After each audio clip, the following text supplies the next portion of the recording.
I've passed through better schools than Tinubu and Atiku, Peter Obi. 12-year-old dies after slipping into well in Kano State. Federal government shuts another section of Eko Bridge after Friday fire incident. Ghana aims to resume flights by November 9. The Labour Party presidential candidate Mr. Peter Obi claimed that he has passed through better educational institutions than every other candidate in the race for the 2023 presidential elections. Speaking during a Zoom interface session with the Global Community of Obedience Support Group on Thursday, November 3, 2022, the former Anambra State governor argued that his educational exposure can be compared to any other candidate in the contest. He said that he decided to contest for presidency because he is the most qualified for the job and challenged his opponent to present their credentials for public scrutiny. Obi also urged the electorate to judge each candidate based on their record of performance in their previous position, adding that the educational history is equally as important.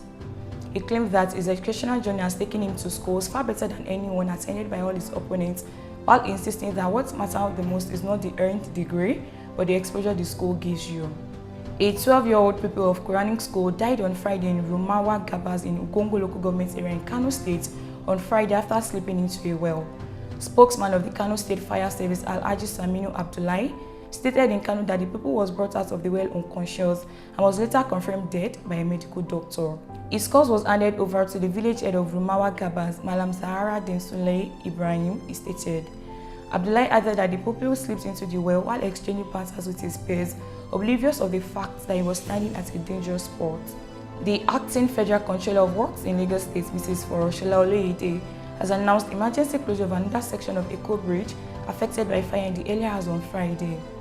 Oloyede specifically said, on behalf of the Honorable Minister of Works and Housing, Mr. Babatunde Raji Fashola, I want to inform the public of the fire incidents that happened under the bridge at the Ijora Olopa section, the frozen food market area. The fire started during the early hours of the day around 1 a.m. and was put out at about 4 a.m. with the aid of the Federal Fire Service. Investigation is still ongoing on the cause of the fire. Unfortunately, before the fire was put out, it had already damaged some parts of the bridge, and in order to avert any further hazard due to the damage, the section will be closed to traffic pending the results of a comprehensive inspection and integrity tests. The official appealed for patience of motorists and advised them to use alternative routes and cooperate with traffic management agencies. She added that traffic control officers will be on ground to direct and help with the flow of traffic to reduce hardship to road users. The Nigerian Civil Aviation Authority has suspended the airline transport license and air operator certificate indefinitely with effect from July 20. The NCAA Director General, Captain Musa Nuhu, explained the suspension and said the regulatory body discovered that the airline was not in a position to meet its financial obligations and conduct safe flight operations. Mr. Emembong Etet, who is the accountable manager of Dana Airline, in a statement issued by its corporate communication officer, Mr. Kingsley Ezenwa, said in the airline statement on its planned resumption that it was coming back after a successful conclusion of the audit conducted by the authority. He said that the audit for the airline was a re-engineering and restructuring process and had been successfully concluded. It is said that the audit was an extensive one for the second time and that the airline also had a new management team fully in charge. He said it was now well positioned despite the current challenges and hostile economic environment and concentrated fully on strengthening its operations efficiently for sustainable growth. The official said that the airline remained committed to offering safe, reliable and exciting flying experience to all its loyal guests. He expressed his gratitude to the NCAA for the audit process and the professionalism exhibited by the team of inspectors. It is noted that the audit had repositioned the airline as a vibrant and resilient brand ready to serve the industry. For customers with unused tickets, he said that the airline, as a token for its short absence from the market, had extended their validity for 1 year.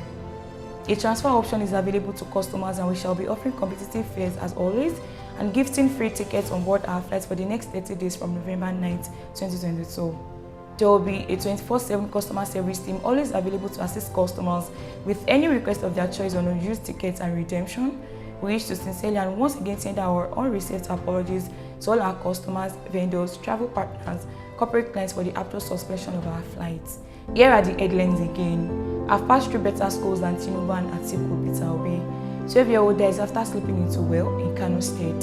Federal government shuts another section of Eko Bridge after Friday fire incident. Ghana aims to resume flights by November 9. I am Odele Kimofin, reporting for Wisdom Yard Online TV. Thank you for listening.